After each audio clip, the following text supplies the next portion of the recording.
Hello everyone, welcome to your weekly tech update, the show that explores the newest, coolest, and craziest side of tech available on the interwebs. I'm your old school gamer, Ray McNeil. Coming up on the program today, the Oculus Rift S is real, and it arrives this spring for $399. We need to talk about this Robo-Dog companion that Jim Henson's Creature Shop helped design, and happening in this week's What The? Sons get their dad a giant gift, prompting calls from around the world. That and a whole lot more coming up on today's edition of your weekly tech update. Next.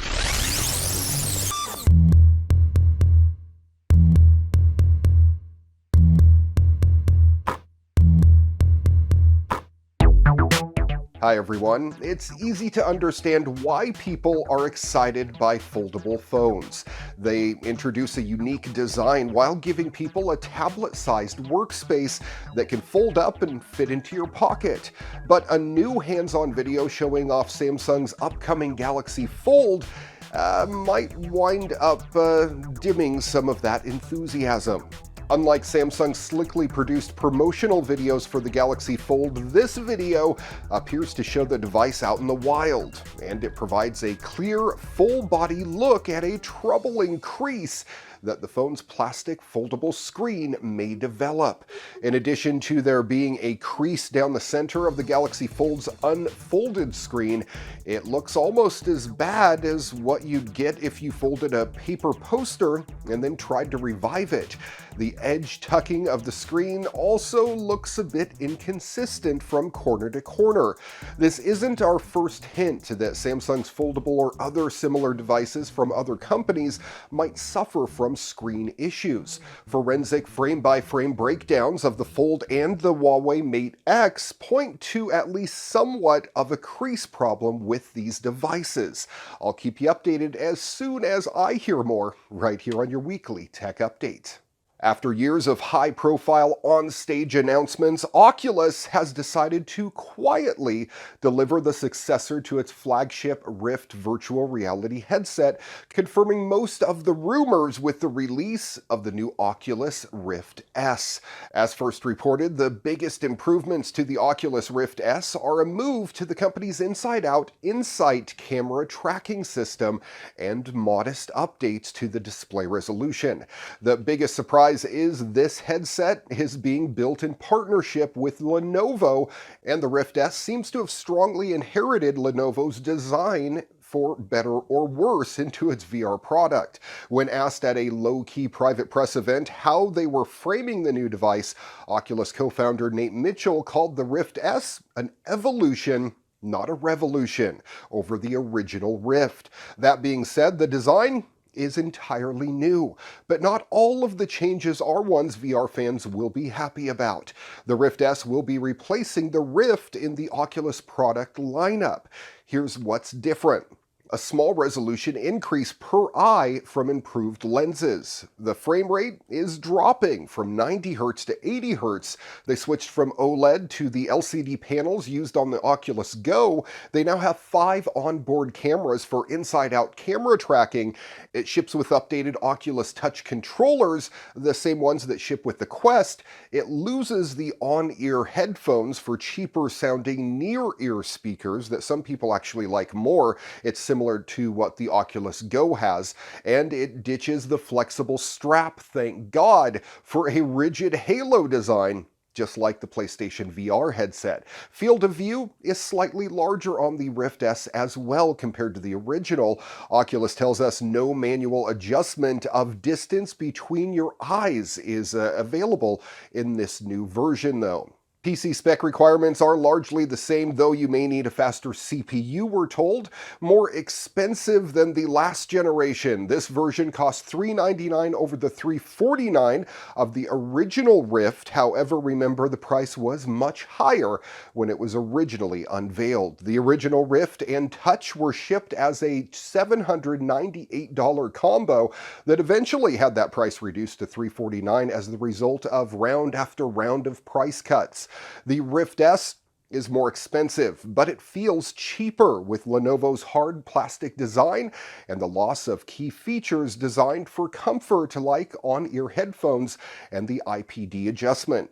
That being said, most first-time users will be thrilled by the easier setup process for the onboard cameras and not having to worry about things like USB bandwidth management for wired sensors. The tracking system is also extremely powerful, but it seems like Oculus had to make some hard choices to end up with this product. So we'll see what the broader reaction is. The headset and controllers are coming sometime this spring and will retail for $399. When reading this next story, Tim Taylor popped into my head. Apple is adding some new configuration options to its iMac Pro, including a truly absurd 256 gigabytes of RAM. It can be added to your computer, which, as a reminder, starts at $499 for the low price of $5,200, as spotted by 9to5Mac. Now, you could buy a second iMac Pro for the cost of this single RAM upgrade. To put that into perspective, compared to Apple's other RAM upgrades, the iMac Pro comes with 32 gigabytes by default, but upgrading to 64 gigs costs you around $400. You can do a massive upgrade to 128 gigs. That's going to cost you $2,000. Both of those prices are dwarfed, however, by the new 256 gig option. Also new for the iMac Pro is an upgraded Radeon Pro Vega 64X GPU with 16 gigs of onboard memory for a comparatively cheap $700 upgrade. All in all, that puts a fully kitted out iMac Pro with a 2.3 gig 18-core Intel Xeon W processor, 256 gigs of RAM, a 4 terabyte SSD hard drive, and a Vega 64X GPU at $15,699. And I'm guessing that's before tax. However, if there was ever a Tim Taylor-worthy Apple computer, well, this is it. A company called Tombot thinks it's come up with a way to improve the quality of life for seniors facing challenges when it comes to being social. A robotic companion dog that behaves and responds like a real pup, but without all the responsibilities of maintaining a living, breathing animal. The company even enlisted the talented folks over at Jim Henson's Creature Shop to help make the Robo-Dog look as lifelike as possible.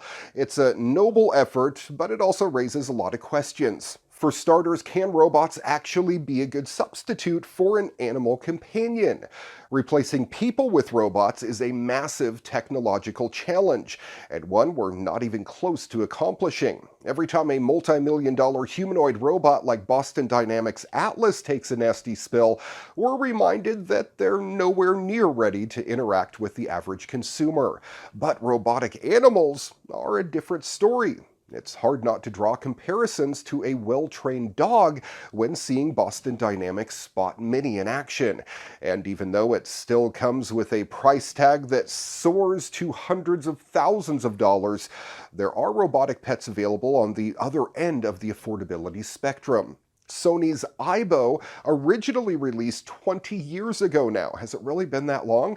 And was so popular and beloved that owners in Japan regularly held funerals for their robo-dogs when they stopped working and replacement parts were no longer available. In late 2017, Sony brought its Aibo line back from the dead, and despite a $2,900 price tag and questionable smarts, it's hard not to get drawn into interacting with the plastic pet as if it were a real puppy. Can Tombot actually deliver the next generation of robotic companion pets? Enlisting experts like the Jim Henson's Creature Shop's creative supervisor Peter Brook and animatronic supervisor John Criswell was a good start. In addition to designing over-the-top Muppets, the studio has created lifelike animatronic animals for use in movies and TV, and with a deep understanding of how creatures move, they were able to deliver a design for a robotic dog that not only looks more like a real dog than a plush toy, it moves like one as well. At CES 2019, a robot called LEQ was introduced as a companion for seniors that allows them to access content on smartphones and tablets using easy voice commands. But it also provides conversational interactions, even initiating discussions with someone living alone. However, those smarts come with a price tag, $1,500 to be precise. Tombot's Robo-Dog does respond to basic voice commands, but by focusing on believable responses to physical interactions. It remains relatively inexpensive as far as advanced robot dogs go.